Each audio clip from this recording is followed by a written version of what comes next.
फैज अब मुकम्मल तौर पर पागल हो चुका है। उसे लग रहा है कि अगर जावियार जिंदा रहा तो उसका सारा सच और मक्काराना चेहरा सबके सामने आ जाएगा।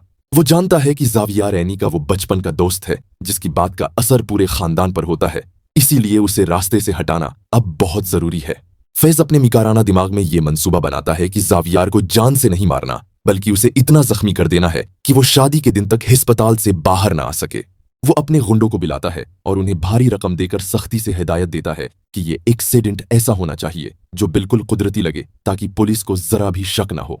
फैज की आंखों में उस वक्त जुनून और वहशत है। वो कहता है, जावियार, तुमने मेरी जिंदगी में मुदाखलत करके बहुत बड़ी गलती की है, अब उसकी कीमत तुम अपनी जिंदगी से चुकाओगे। दूसरी तरफ जावियार को बार बार ये महसूस हो रहा है कि उसका पीछा किया जा रहा है, मगर वो एनी की जिंदगी बचाने के जुनून में अपनी जान की परवाह नहीं करता।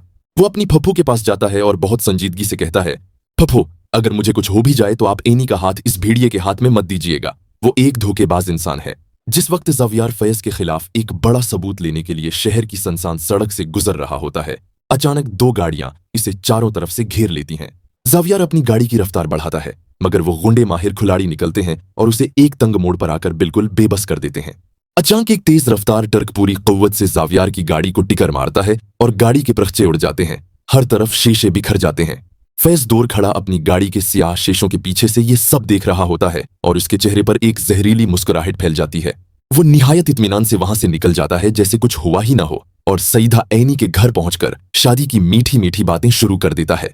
एनी के घर में इस वक्त खुशी का माहौल है, मगर जैसे ही फोन पर जावियार के हादसे की खबर आती है, पूरे घर में कहराम मच जाता है। एनी के हाथ से मेहंदी का प्याला गिरकर टूट जाता है और उसे एक लम्हे के लिए ऐसा महसूस होता है जैसे उसकी अपनी जिंदगी की सांसें रख गई हों। वो दीवाना वार अस्पताल की तरफ भागती है। उसके दिल में अब वही जावियार तड़प रहा है जिसे वो थोड़ी देर पहले नफरत से ठुकरा चुकी थी। अस्पताल पहुंचकर जब वो जावियार को मशीनों के सहारे और जिंदगी और मौत की जंग लड़ते देखती है तो इसका सारा गुरूर और जिद आंसू बनकर बह निकलती है। एनी को अब वो तमाम बातें याद आने लगती हैं जो जावियार उसे समझाता था, मगर उसने कभी उसकी सच्ची फिक्र पर कान नहीं धरे थे।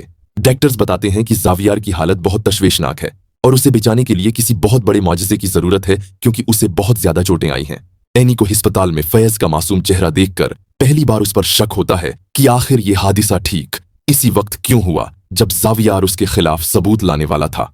एनी के वालिद और फप्पू भी सदमे में हैं और वो खुद को कोस रहे हैं कि उन्होंने जावियार की बातों को संजीदा क्यों नहीं लिया। वीडियो में आगे बढ़ने से पहले अगर आप मेरे चैनल पर नए हैं तो लाइक और सब्सक्राइब कर दें। फैज अब अस्पताल में भी अपनी अदाकारी जारी रखता है और सबको दिलासा देता है, मगर उसके अंदर खौफ है कि कहीं जावियार होश में ना आ जाए। जावियार के टूटे हुए मोबाइल से पुलिस को कुछ ऐसी रिकॉर्डिंग्स मिलती हैं जिनमें फैज के गुंडों के दरमियान होने वाली मुश्कूक बातचीत रिकॉर्ड है। एनी जब वो बातें सुनती है तो उसे एहसास होता है कि फैज कितना बड़ा दुश्मन है जो उसके दोस्त की जान लेने तक चला गया है। क्या एनी अब भी फैज के साथ निकाह के लिए राजी होगी या वो जावियार की जिंदगी के लिए हर रिश्ता तोड़ देगी? फैज अब मजीद चालें चलने की तैयारी कर रहा है ताकि जावियार अस्पताल के अंदर ही दम तोड़ दे और उसका सच हमेशा के लिए दफन हो जाए। आने वाली किस्तों में आप देखेंगे कि एनी अब एक नडर लड़की बनकर इस हादिसे के पीछे छिपे हुए असल मुजरिम को बेनकाब करेगी। जावियार की दादी और माँ अगर ड्रामे में हैं, वो भी अस्पताल पहुंच जाती हैं और फैज को घर से निकल जाने का कह देती हैं क्योंकि उन्हें भी अब शक हो चुका है।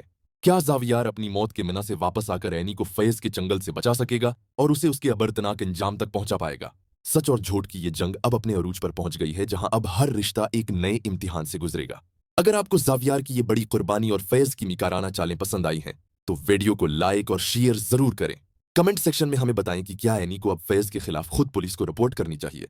ऐसी ही मजीद दिलचस्प, लंबी और सनसनीखेज कहानियों के लिए हमारे चैनल को सब्सक्राइब करें और जड़े रहें। शुक्रिया।